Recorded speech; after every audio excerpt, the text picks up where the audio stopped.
Ассаламу алейкум. Урматтуу пайгамбарыбыз саллаллаху алейхи вассаламдын өмүр баянына кызыккан туугандар. Пайгамбарыбыз саллаллаху алейхи вассаламдын өмүрүнөн өрнөк алып, өзүмдүн дааватымда иштетем деген урматтуу хазирети дааватчылар. Бүгүн да пайгамбарыбыз саллаллаху алейхи вассаламдын өмүр баянындагы өтө маанилүү окуялардын бирине токтойбуз. Тагыраак айтканда, пайгамбарыбыз саллаллаху алейхи вассалам дин таратуу үчүн көптөгөн урууларга каттаган. Аны өзүңүздөр атайын булактардан издесеңиздер, өтө көп кызык, маңыздуу окуяларды көрөсүздөр.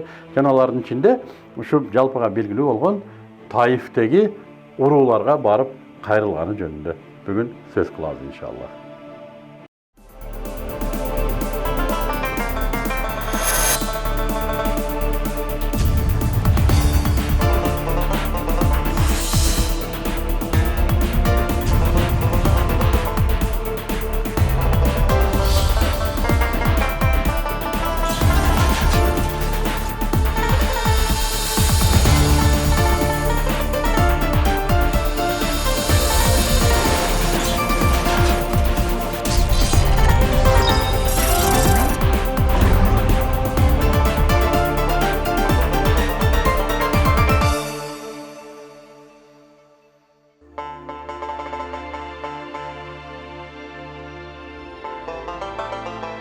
Пайгамбарлыктын 10-жылы Шаввал айында пайгамбарыбыз саллаллаху алейхи вассалам Зайд ибн Харисти ээрчитип Таиф шаарына жөө барды.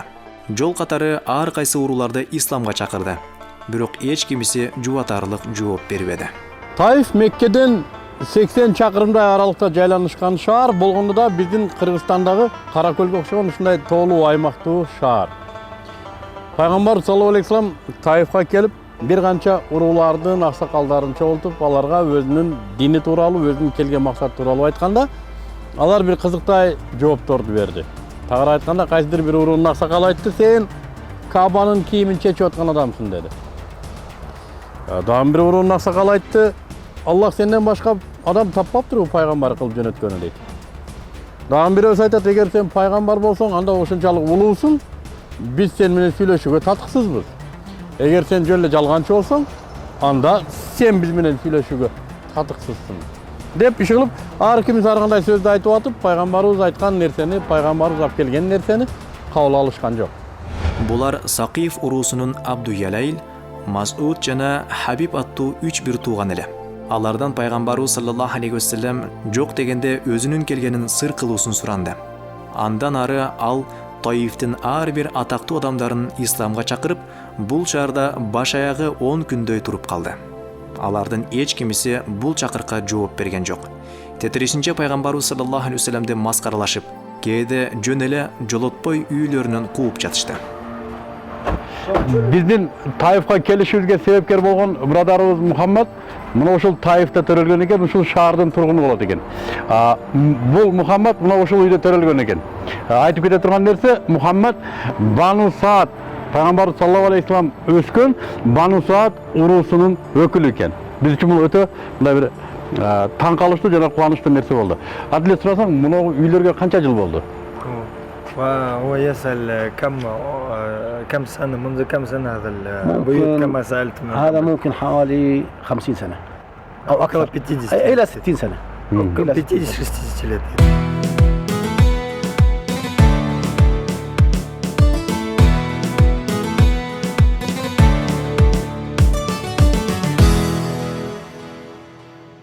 Таифка кире бериштеги эски жолдун боюнда дагы бир мечит турат.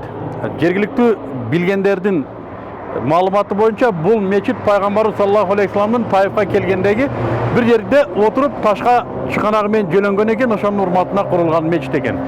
Бул мечиттин астанасындагы мынагу жыгачтарынын эскилигинен жана бул хара таштарынан курулгандыгын карап туруп, бул мечит дагы илгерки курулуштардан экендигин көрсө болот.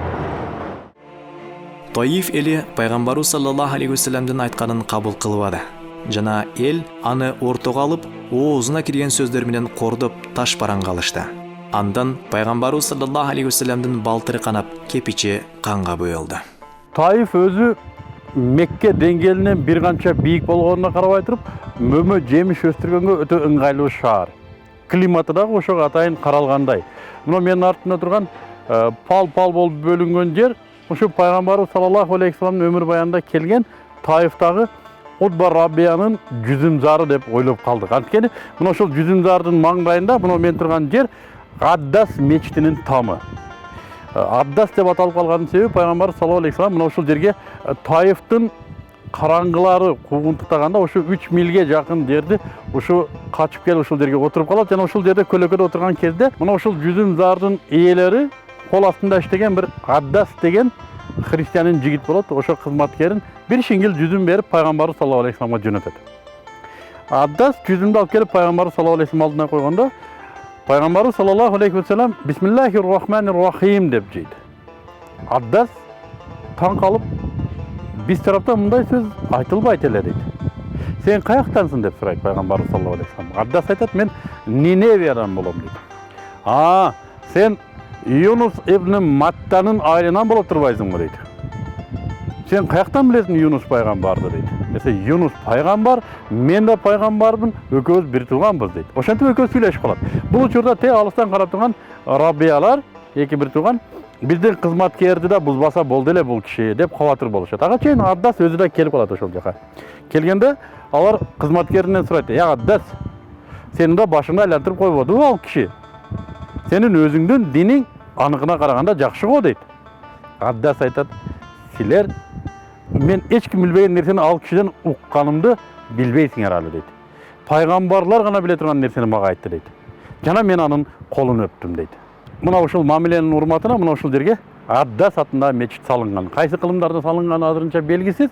Деги эле бүгүнкү күндө пайгамбар саллаллаху алейхи вассаламдын өмүр баянына тиешелүү болгон объекттердин көбү мына ушундай начар акыбалда экен. Балким бул бир мамлекеттик саясатпы, Кудай билет. Бул мечит дагы канчага чыдайт, аны ким билет.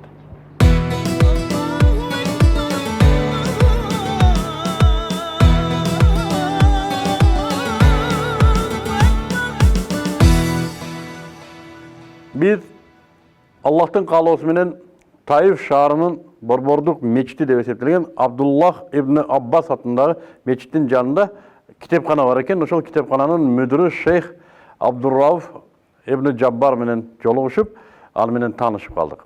Шейх Абдуррауф буга чейин көпчүлүккө көрсөтө бербеген илим кампаларын бизге ачып жатты.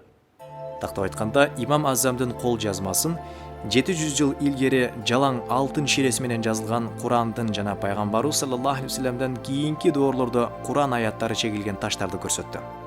Эң кызыктуусу биз тасмага тарткан тарыхый жерлердин аталыштары эбак алмашып, эл чаташтырып алганын айтты. Тактап айтканда, Аддас мечити башка болуп чыкты.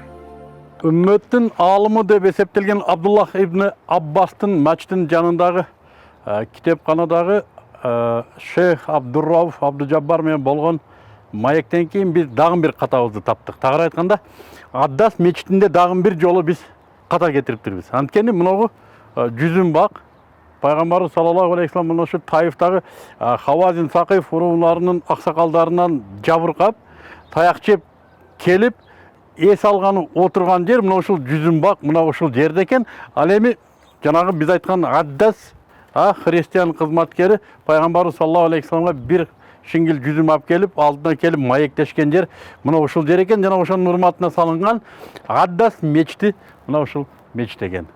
Биз дагы бир жолу адашкан экенбиз. Эми менимче Аллах насип этсе туурасын көрсөттүк окшойт.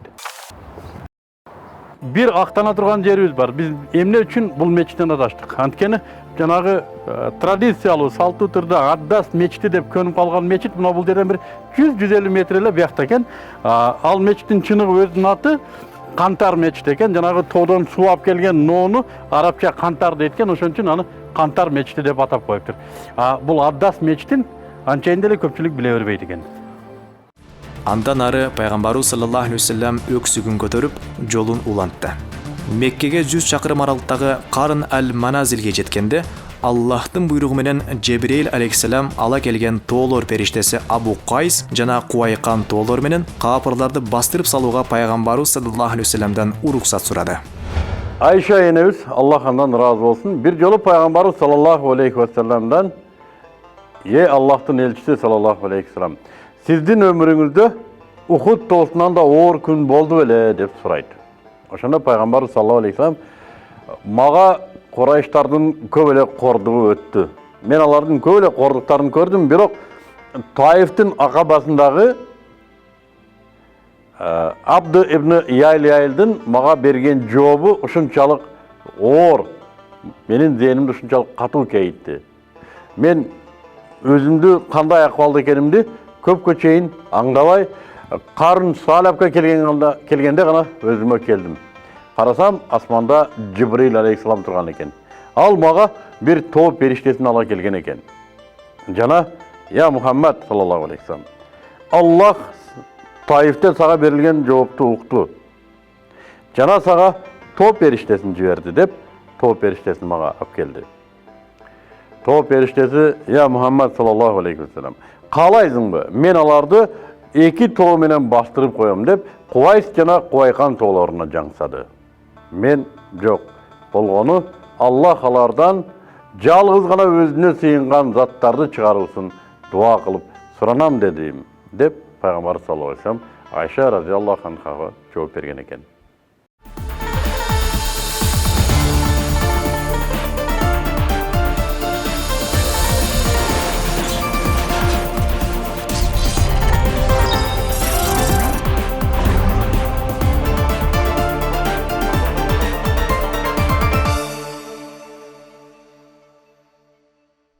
Ооба. Таифтеги окуя Пайгамбарыбыз саллаллаху алейхи вассаламдын өмүр баянын мындай өңүлүп караганда жөнөкөй эле катардагы эле окуядай өтүп кетет. Бирок бул окуя Пайгамбарыбыз саллаллаху алейхи вассаламдын кайгы жылынан кийинки байма-бай каттап турган каттоолорунун бир үлгүсү. Мына ушундай болгон деп. Бул өтө кызык бир өзүнчө падыша сезип калган, уруу башчысы бар, бир өзүнчө чакан мамлекет болгон коомго четтен туугандары кууп чыккан адам, аны өлтүрөбүз деп кууп жүргөн адам, элден чыгарып койгон сабатсыз бир адам келип, бийликти мага бер, сенин урууңду мен башкарам, урууң мени коргосун деп айтуу бүгүнкү күндө да бардык эле буну түшүнө бербейт. Элестетиңиздер, мен президентке кирем азыр жана айтам: "Салам алейкум, Сооронбайга кандайсыз? Эки дүйнө бактылуулугун каалайсызбы? Мага президенттикти бериңиз, жана мен кыргыз элин шарият дин менен башкарам" десем, менимче биринчи болуп мага менин туугандарым, менин бир туугандарым телефон чалса керек. Аке, кырышаңыз кетип калдыбы деп. Эмнеге? Пайгамбарыбыз саллаллаху алейхи вассалам ушундай урууларга 30, 40, 50, 60-ына каттаган деген риваяттар бар. Ар бир урууга барган дейт. Барганда да уруу башчысы сурайт: "А мага эмне болот? Сага бейиш болот. А мен өлүп калсам? Не, сен өлүп калсаң аялыңды кабатыр болбо, башкага алып беребиз" дейт. Пайгамбар саллаллаху алейхи вассалам ошентип айтат. А эгер сен өлсөң, бийликти мага таштайсыңбы мурас кылып? Жок, аны Кудай өзү билет кимге таштайт. Уруу башчынын ыйманы болсо, ансарларга окшоп кел алып кетебиз дейт. А көпчүлүгү муну куугула, бул жинде экен дейт. Бул бүгүнкү күндө да ушундай. Бул каналга сөзсүз жазылыңыз. Дайым биз менен болуңуз.